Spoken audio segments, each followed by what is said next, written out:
Ehlers-Danlos Syndrome, EDS, is a group of inherited connective tissue disorders that affect the skin, joints, and blood vessels. Common symptoms people with EDS experience are depression-like symptoms, fatigue, lightheadedness, increased anxiety-like symptoms, sleep difficulties, cognitive dysfunction, brain fog, frequent headaches or migraines, difficult to manage blood pressure and/or heart rate, unexplained arrhythmia, palpitations, shortness of breath, increased resting blood pressure, myoclonus, pseudoseizure, ADD, ADHD, or OCD-like symptoms, and exercise intolerance. With collagen being a connective tissue that is widely affected by EDS, the body experiences an invasion of pathogens that those without EDS commonly don't experience.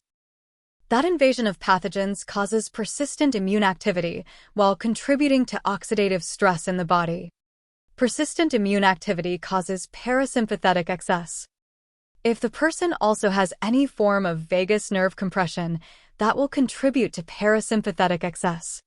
Parasympathetic excess is the primary autonomic dysfunction caused by persistent immune activation due to pathogen infiltration through weakened connective tissues.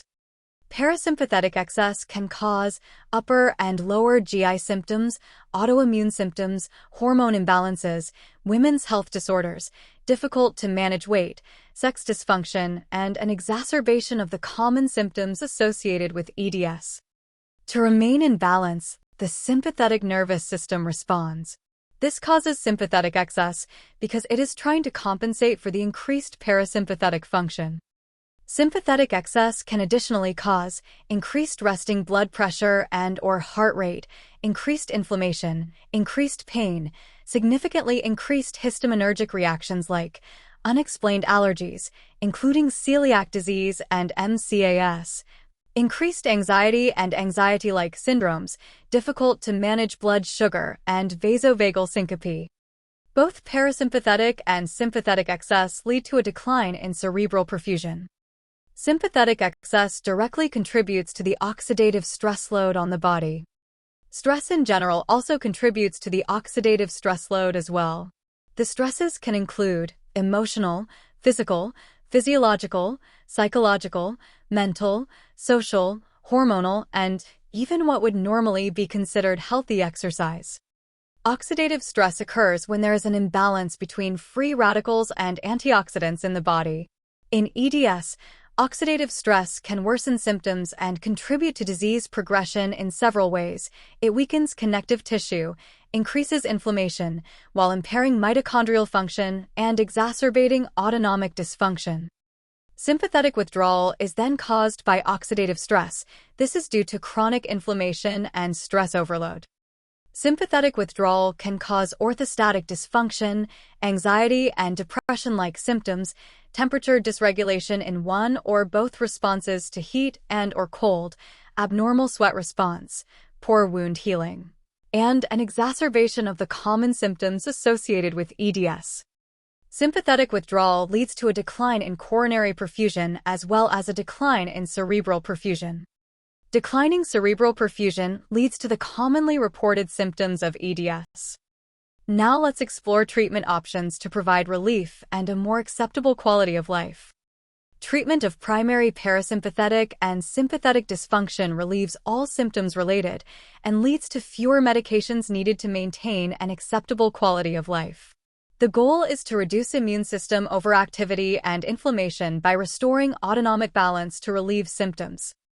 Shown are the treatment of primary autonomic dysfunction using R-alpha-lipoic acid or ALA and coenzyme Q10, also known as CoQ10. Shown is the treatment of primary autonomic dysfunction using fluids, electrolytes, compression garments, and vasopressors like low-dose midodrine. Please use full text for complete dosing information. Shown is the treatment of primary autonomic dysfunction using fluids, electrolytes, and anticholinergics, like very low-dose nortriptyline. Please use full text for complete dosing information. Treatment of secondary and/or tertiary parasympathetic and sympathetic dysfunction relieves all symptoms, but requires more medications and still may not maintain an acceptable quality of life.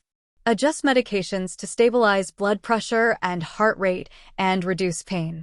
Treat the remaining secondary and tertiary conditions. In conclusion, targeting primary dysfunctions may reduce immune overactivity, inflammation, and restore autonomic balance to relieve symptoms. For managing secondary and tertiary dysfunctions, medications will need to be adjusted to stabilize blood pressure, heart rate, and to reduce pain. Then the treatment of secondary conditions like syncope, GI disorders, and anxiety should be treated accordingly once autonomic function is addressed. Lifestyle and nutritional support should be ongoing. The continued use of antioxidants, ALA and CoQ10, to combat oxidative stress is important. Nutrition changes to maintain adequate fluids and electrolytes for hydration and circulation are also important. If compression garments are recommended, then the use of those garments should be ongoing. Low-dose medications like midodrine or nortriptyline can be used when necessary, however, should be used for the shortest amount of time to prevent further disruption to the autonomic nervous system. Addressing autonomic dysfunction at the root level can alleviate symptoms and improve daily function in EDS patients. Early intervention can prevent worsening conditions and reduce the need for extensive medication. It is necessary to make sure that expectations are realistic. Restoring parasympathetic and sympathetic balance may take 18 months or more for EDS patients, assuming they do not experience too many flares and setbacks. Thank you for watching, and subscribe to our channel for more.